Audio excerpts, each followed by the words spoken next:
dras inn mot programmet. Da får jeg bekreftelser i chatten at deltakerne hører. Det flott. Hvis du ikke hører, ja, da når jeg ikke frem med denne beskjeden her, sånn så det ikke noe vits å si noen ting. Men i alle fall, dette vil bli lagt opptak av på Facebook i etterkant.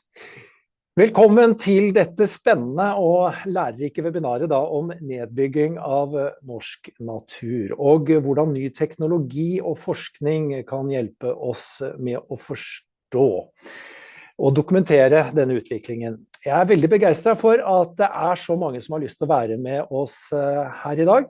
Mitt navn Torbjørn Hundere, jeg jobber som kommunikasjonssjef i Naturviterne og lager blant annet podcasten vår Naturvitepodden. Men før vi går videre, så vil jeg også minne om at Naturviterne, det en fagforening som organiserer akademikere i alle sektorer som håndterer og forvalter natur her i landet. Vi jobber for at alle beslutninger som skal gjøres skal være basert på kunnskap og god kompetanse i alle ledd. Og som organisasjon i akademikerne så vi partipolitisk uavhengige, men vi styres av foreningens vedtekter, tariff og samfunnspolitiske plattformer.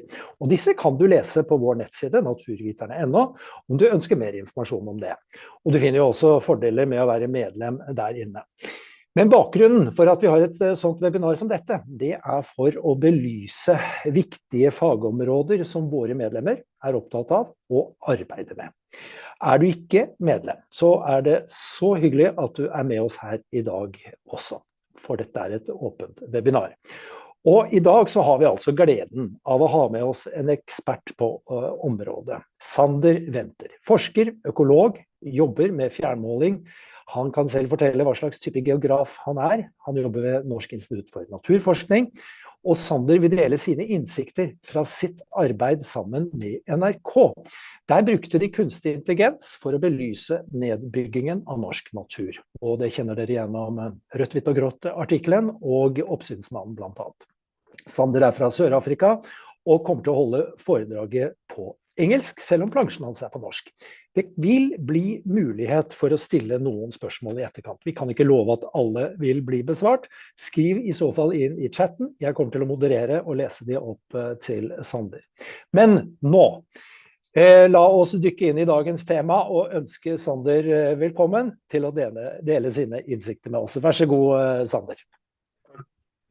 Ja, takk alle sammen. Jeg kommer til å holde presentasjonen på engelsk, fordi mitt ordforråd over fjernmåling, kartlegging veldig dårlig på norsk. Men dere velkommen til å stille spørsmål på norsk hvis du vil senere. So I'm going to talk a bit about the mapping work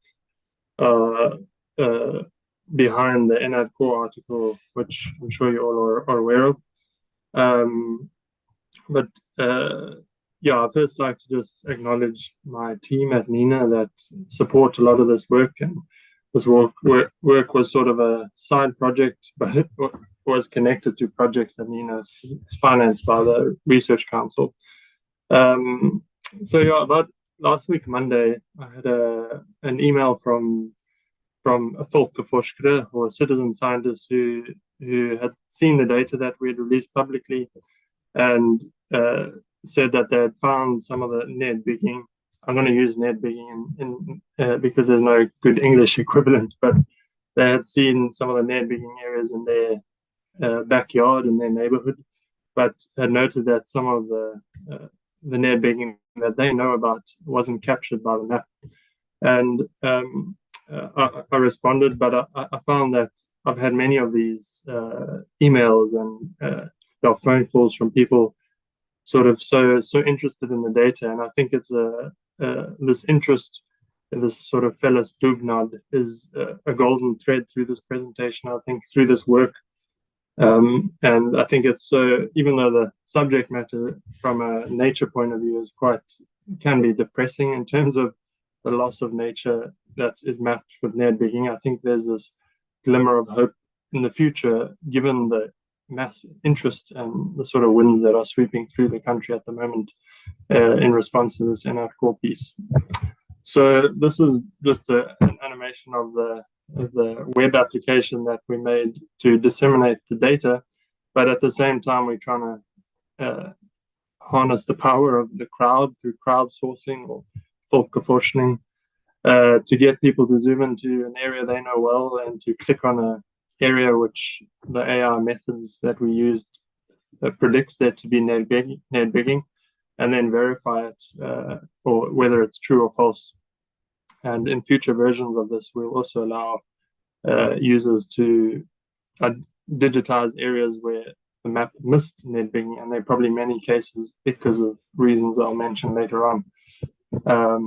But in the first 2 weeks since we've published this app, we've had over 23,000 users of the app, and we've had over 4,500 ingreep or nedbygging areas verified as true or false.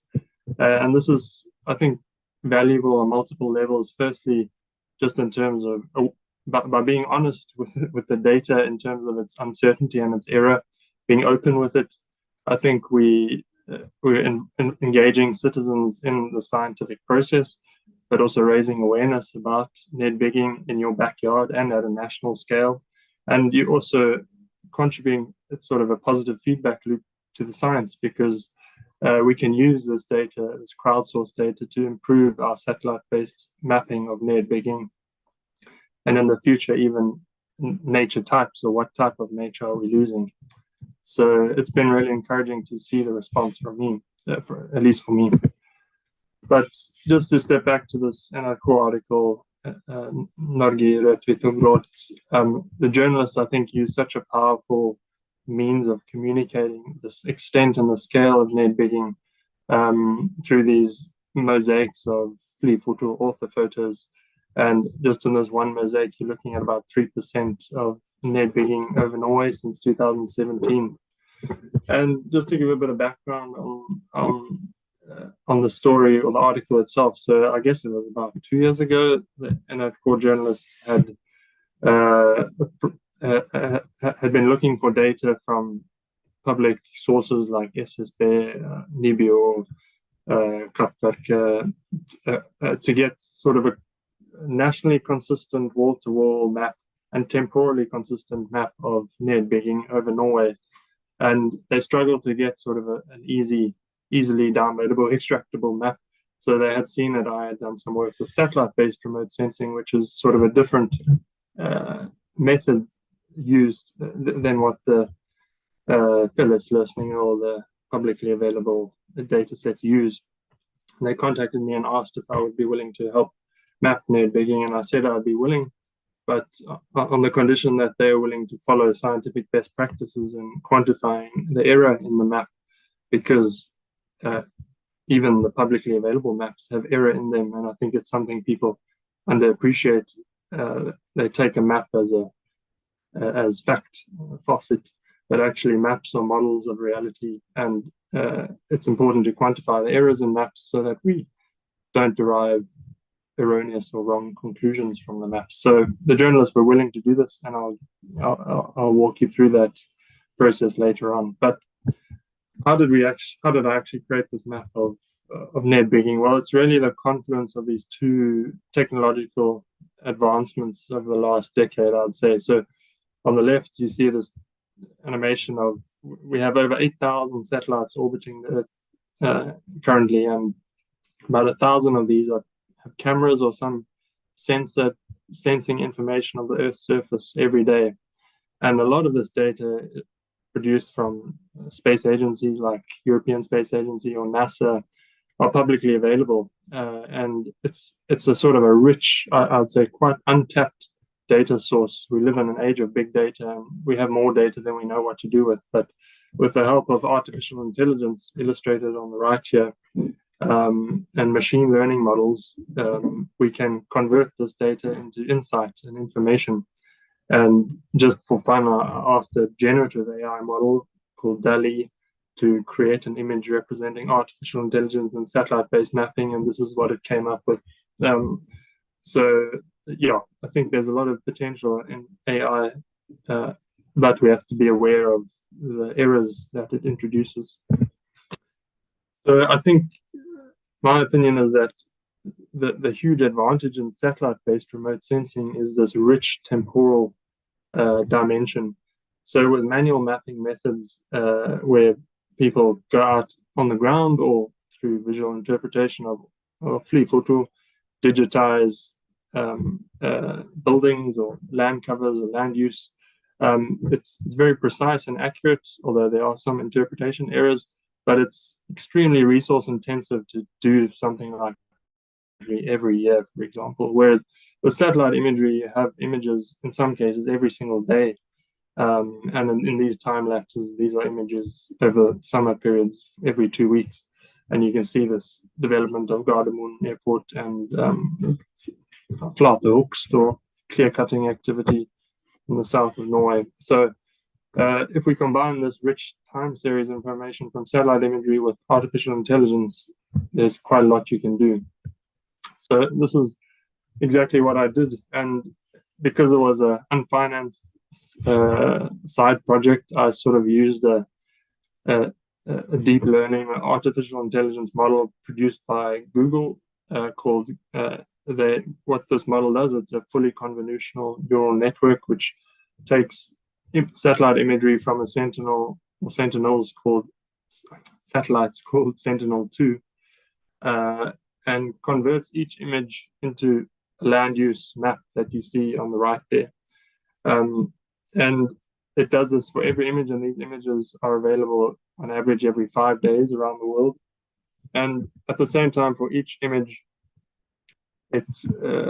for each land use, land cover class, it produces a probability score. So for every single pixel, which is a 10 by 10 meter pixel in this image, you have the AI's prediction as to how probable is it that this pixel belongs to bebygged or built up surface in this case. And it has this layer for every other land use, land cover type.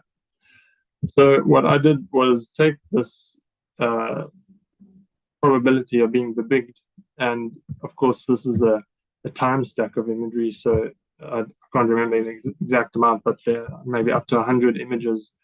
I isolated the summer periods for the years between 2017 and 2022 to sort of exclude the effect of snow and ice.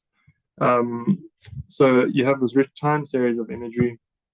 And if we zoom into a little spot here near Nashenes on the west of Oslofjord, you can see this nedbygging of this 100 meter skog, presumably an expansion of this residential area. And essentially what I wanted to use the data to was to get this, this sort of purple pink area here, an outline of the nedbygging that's happened. And so to do this, I'll just show you example of 2 pixels. These pixels aren't to scale. They're supposed to be a lot smaller, but just for illustration purposes, I put this purple or this pink box and this blue box. And for each pixel, you get a time series illustrated by these graphs where you have some seemingly happy probability on the y-axis and the years on the x-axis. And you can see for this, give this particular pixel, there was an increase in the probability of being bebygged in about 2000 in the summer of 2019, and a decrease in the probability of being ikke-bebygged.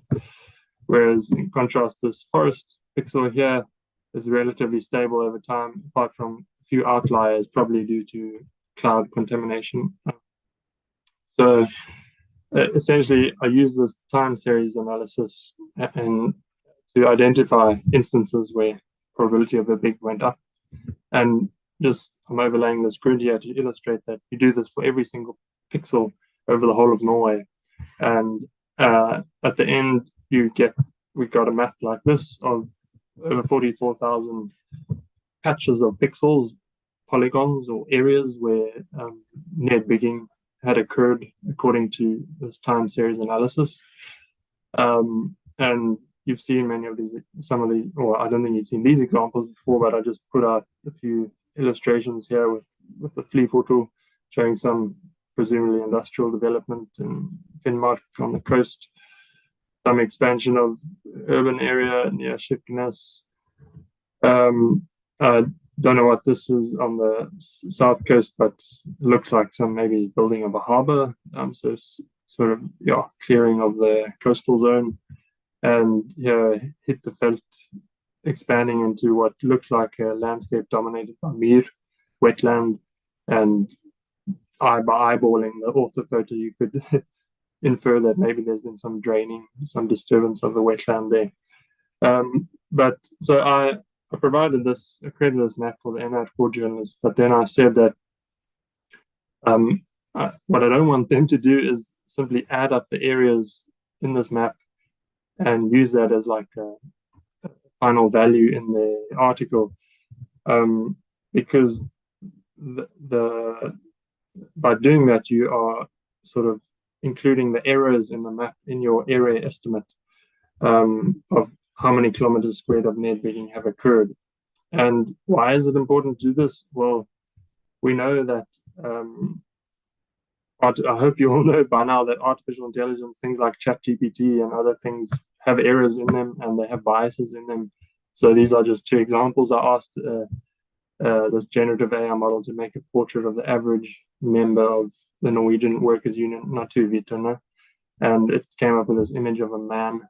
And maybe there's some gender bias there in the model. I'm not too sure about the demographics of Naturviterne, but this example of a dog lying on the floor where an AI outlines it and thinks it's a tiger, but given the context of the image as a human, you'd be able to see that well, I don't know if I could have actually told that was a dog, but there's shadows from the fence making it look like a tiger, but it's actually a dog. So if we don't quantify this error and correct for it before we conclude on the area of nedbygging, we can have a very incorrect conclusion for Norway. So just to identify some of the points at which error can enter in this mapping workflow. So when you use satellite imagery, you put it into an AI model, the satellite imagery can have disturbances from cloud cover, atmospheric disturbances that interfere with how the model interprets the pixels. There can be georegistration error. So when you take an image of the same piece of the same point in space over time, the images can be misaligned. There are also spectral limitations and spatial limitations to what you can and can't distinguish from satellite imagery. Then on the bakkesannet, or the reference data side, there's also time delays between when information is collected on the ground and when you use it in an AI model. So someone could have mapped a wetland in AR5, which is a commonly used data set, but in reality that mere could have been dug up or converted and used. And if you use satellite imagery that are recent, you sort of confusing, quote unquote, the AI model. And also with these reference data sets, there can be subjectivity in the way people collect the information, whether they're mapping on the ground or mapping with interpreting free photo or ortho photos on a computer. And then also on the AI model side, there are just computational limitations to how complex a model can be and how precisely it can distinguish between, in this case, land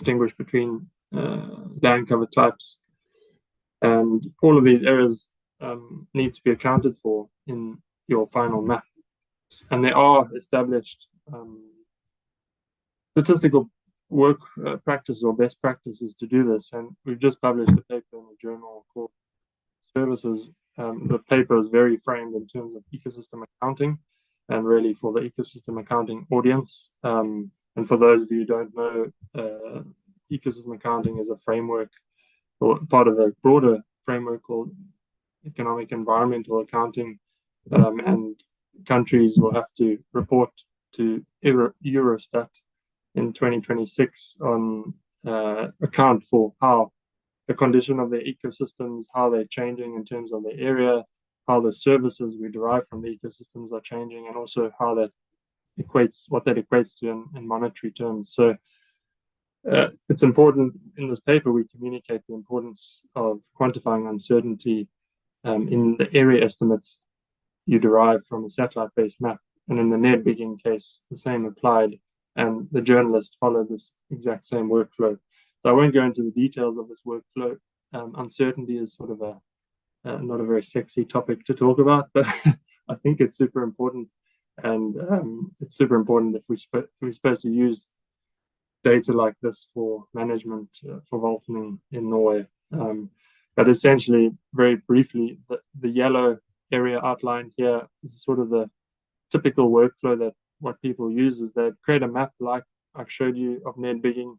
They'd simply add up the pixels in a practice what commonly referred to in the remote sensing community as pixel counting, and they'd get a extent account, which is basically an areal range of areas of ecosystem types. But this is bad practice because you're not correcting for the error in the map and in the satellite data and the AI model. So to correct for this or quantify this, you create a stratified sample of points. So think of something like landskogstaksering, but it doesn't have to be many points, but you go to these points and manually verify what the quote-unquote ground truth is based on visual interpretation. Then you can use this data in a statistical model, which corrects for the error before it spits out an area estimate. And you also, so you know the accuracy of the map, you know the area estimate that's bias corrected, and you know the uncertainty intervals around, the confidence intervals around that area estimate. So this is what the NRK journalists did. I gave them 500 points over Norway, and they went to each point and used Norgebilde and a bunch of other tools to compare. So in this case, they're selecting two photo from 2 points in time, 2016, 2022, and trying to see whether this pin was nedbygging. In this case, it was not nedbygging, so they'd go to an Excel spreadsheet, record the label or the ground truth, make some notes, and they do this over and over again, and then they sent that data back to me. I fed it into the statistical area estimator model and gave them the final value, which then they ran with in their article. So they use these design-based methods to quantify the total nedbygging area in Norway, and I show this in the graph on the right here. And so if they had have just added up polygons or the pixels in that map I sent them, they would have come to an estimate of 252 kilometers squared. But after correcting for the error in the map, it's moderated to 208 with a 95% confidence interval of about 10 kilometers squared. And this lines up quite well with the SSB arealbruk estimate for the same time period, which uses a very different approach. So it's quite encouraging to see that these two line up. And we also quantified this false positive rate of 18%. So this means that about 1 in 5 times the model or the map was wrong, where it said there was nedbygging, there was actually no nedbygging, so it was a false positive. What we couldn't do was quantify the false negative rate, which is where some nedbygging occurred and the model missed it, because this requires a much denser sampling network to pick up these instances. So yeah, sort of my hypothesis is that the area estimate here is an underestimate, and that the actual estimate of nedbygging over Norway, if we had firstly high resolution satellite imagery and the potential for doing a more comprehensive stratified sample, the actual area estimate would be a lot higher, because we didn't, for example, pick up things like schools, small linear elements here, like roads to wind farm turbines and individual hitte or houses. So the true estimate is probably higher.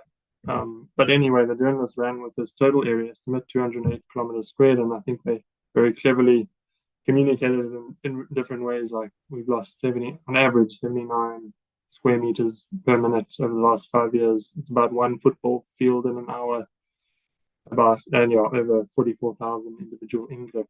And I think this little animation they had in the article is quite illustrative, because I was trying to visualize in my mind, like, what does it look like to lose 1 football field in an hour? And I think it is almost like you had this one bulldozer, I don't know the Norwegian word, but there's one tractor just driving for 5 years through Norway. Imagine just driving a line up through Norway, just plowing down the nature in its path, sort of at this the speed. I think that's exactly how much nature we've lost over the last 5 years, which is quite a lot.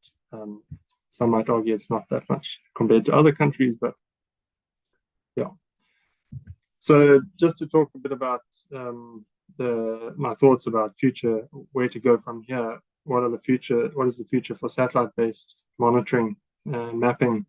And I think the sort of lowest hanging fruit is to make a machine learning model that's tailored to Norwegian conditions. So in this exercise, because we didn't have budget, I just used this Google product, which is a global model. But if we can train a model that's tailored to Norwegian conditions, presumably we can map nedbygging more accurately and also pick up smaller ingrepp.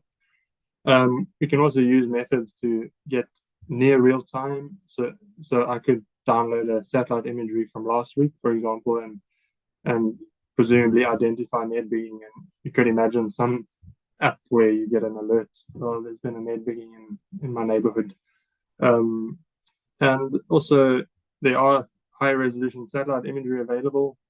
KLD have financed the purchase of 3-meter resolution satellite imagery over the whole of the tropics to monitor deforestation, which is a very noble thing. And I think they've contributed a lot to monitoring and protection of the Amazon, for example. But I sort of find it ironic that they haven't invested in buying the same satellite imagery over Norway. That's as political as I'll get, I think. But I think there's also the flip side of the nedbygging coin is to use satellite imagery to monitor habitat restoration. So we can use it to monitor areas that are recovering naturally or restoration activities where there's tiltak or activity to restore ecosystems. We can also map nedbygging further back in time using Landsat satellites, which are a coarser pixel resolution, but they go back to the 1980s. And we can combine this with planned development, the tomtereserver, municipal and regional plans to model sort of what is the risk for development or nedbygging in this area in the future.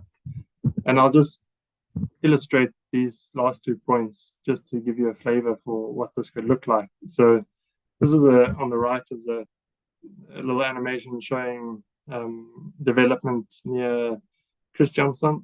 And the gray areas are built areas before 1985. The purple areas are areas that have been built since 1985 using these Landsat satellites to detect it. And you can see the expansion of this residential area on the right. And on the graph on the left, I show the total utbyggd areal from SSB since 2010. You could, again, here use satellite imagery to look further back in time, but there's been on average a 50 kilometer square increase per year. But the question is, what is this going to look like in the future, and what can we do to reduce that the slope of that line? And so we have these municipal and regional plans which outline areas where municipalities have agreed to develop further. I'm just part of a kickoff meeting for a research council project called viste, where Vestland fylkeskommune is leading it, and they are building on work from Agder kommune and others, where they're trying to use this data to perform an arealregnskap to look at what sort of land use, what sort of nature are we predicted to lose if building takes place in these planned building tomtereserver. And I think this is very politically relevant because 80 municipalities express interest to be areal neutral or stop the loss of nature. And so we have this national data set or the summary of municipal and regional plans. And just a little asterisk there, my colleague Trond Simonsen at NINA is planning to release an updated version of this year, where he does some work to quantify the accuracy of these plans, because they're not perfect and there are many nuances to how you can and should use them. But I think we have the data to start doing this arealregnskap at least in the NIVES project, at a regional scale. Why not a national scale? And using this data, you can start sort of forecasting these trends. The green line there shows the areaalneutraal ontwikkeling. If we either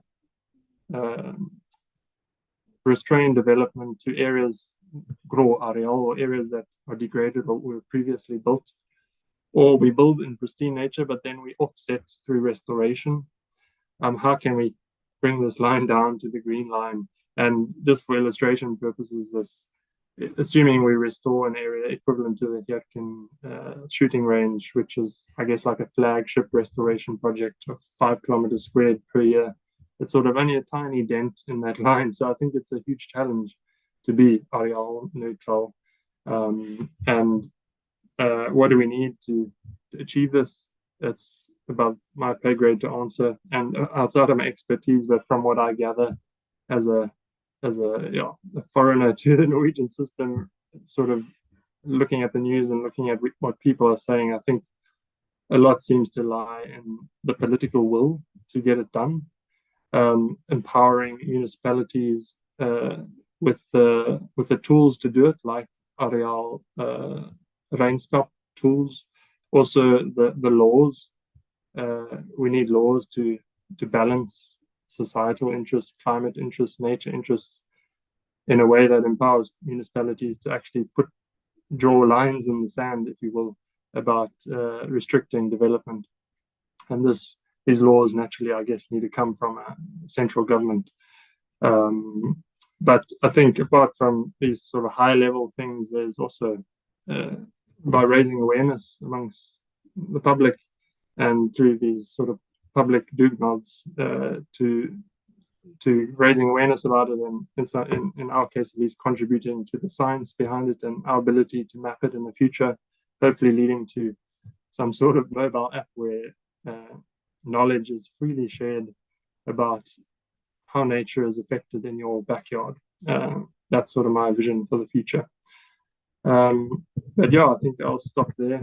And as Torbjørn said, you're welcome to ask questions. Thank you, Zander. Veldig interessant. Jeg vet du forstår norsk, så jeg skal ta og du får svare på engelsk, selvfølgelig. Dette var veldig interessant. Og nå skal vi ta med oss noen av de spørsmålene som kommet underveis her. Det var litt teknisk her sånn, det var it looks entirely accurate, sier Knut Harald, og Kjetil spør, jeg tar det siden jeg har skrevet det på engelsk, så prøver jeg det på engelsk. You said that you will keep the map or app to continue collecting data to get a steadily better database over areas being downbuilt also in the upcoming years. Will it be available for us? Good question. Yeah, well, the plan is definitely to leave it available for anyone to contribute to in this felles dugnad. So I do have plans to improve the app in terms of allowing people to firstly digitize nedbygging, which our map misses. And this is extremely valuable for us in terms of training a better AI model to detect nedbygging more accurately, and the map itself, I guess, will be updated iteratively as we collect information through this folkeforskning. So the answer is yes. Good. Ja, der fikk jeg I hvert fall sjekket ut at det bra, teknologien funker sånn at jeg klarte å komme tilbake igjen I sånn normalmodus her sånn. Greit. Så det et annet spørsmål. What is the size of each pixel? How computationally heavy are the calculation you are running? Yeah, so the pixel size of this data is 10 meters, so 10 by 10 meters. And it is quite computationally demanding, but I use a platform called Google Earth Engine. There are alternatives to it, but these are cloud-based computing platforms which are designed to be really efficient at processing big satellite data, raster data sets like this. Another question here about pixels. Is all the pixels the same size? How big is the areas in each pixel? Yeah, all the pixels same size, all 10 by 10 meters. And Peter want to know, how do you make your time lapse? Yeah, that's some script I have in this platform called Google Earth Engine to make a time lapse like that, which I would be happy to share if you send me an email. Good. And your email is available at Nina's website easily, isn't it? Yeah. Yeah. Zander Venter. Jonas has an interesting question, of course. Is this the first time sometime like this? Has been done before? Is this the first time you don't work like this? I guess it's the I think it's been done in other countries with different data sets. I don't think it's been done with this type of data yet. At least I haven't seen any scientific publications on it. And it's definitely not been done in Norway. And at least the feedback I got from the journalists was that they never sort of used AI, satellite imagery in collaboration with a researcher like this before. Definitely not. The journalists you worked with, my question, had they done something like this before? Was this sort of a new experience for both parts? No, it was new for them too. Yeah. Henrik wants to know, for the predictions you use mulige areas in municipal plans, etc. But can we use historical data to understand how much of previously planned mulige areas, litt norsk-engelsk, were actually developed? Plus maybe additional areas not planned on the municipal level, roads, wind power, etc., to get a more realistic prediction for the future. This could maybe also be linked with economic models of future land use needs. Did you get that, Zander? Yeah, that's a very good question. Yeah, and I think you're exactly right. We can use the historical data both from data sources like SSB or Kartverket of roads, development of roads and infrastructure in the past, and also combined with these historical satellite imagery to look at historical development. And then there are methods which I haven't used myself, but as my colleague talks about cellular automata, where you can sort of model how utbygging will occur in the future based on this historical development. And yeah, I guess you could do that even in areas outside of these communal planer, regional planners. Joe Avi asks, have you looked at the INON dataset? Yes, yeah, I'm aware of the INON dataset, yeah, and that's a very useful dataset in this context. So Silje wants to know, how many hours did you use on this mapping and the work with the NRK journalists? That's an interesting question. I guess I haven't added it up, but I would estimate like if you added all the hours up together, like 2 weeks of work. I don't know. It wasn't a huge amount of work. I guess it's building on work that I had done for other projects. So it wasn't a huge amount of work. Jan Rune have Norwegian question. Det grønne skiftet i Norge maybe more a comment. Det grønne skiftet i Norge vil sannsynligvis øke nedbyggingstakten av natur dramatisk neste årene. Bare i sørfylket av landet det foreslått ca. 22 solcelleanlegg til NVE. Først ute Domma solcellepark. Ja, altså det vel ikke et spørsmål her, men ute på NVE-høring med nedbygging alene 3,5 kvadratkilometer grønn skog. Her det flere kommentarer. Det ser ut som vi har kommet til veis ende på spørsmålene, og det var veldig hyggelig, Zander, at du tok deg tid til å være med på å besvare de. Da kan vi takke deg, og du får en god morgenlevering på døra, Zander. Da får du en god frokost fra vår side for at du har stilt opp på dette her sånn. Tusen takk til alle som har fulgt oss i dag. Vi skal fortsette å komme med spennende webinarer, så det bare å følge med. Tusen takk for i dag. Tusen takk. Ha det.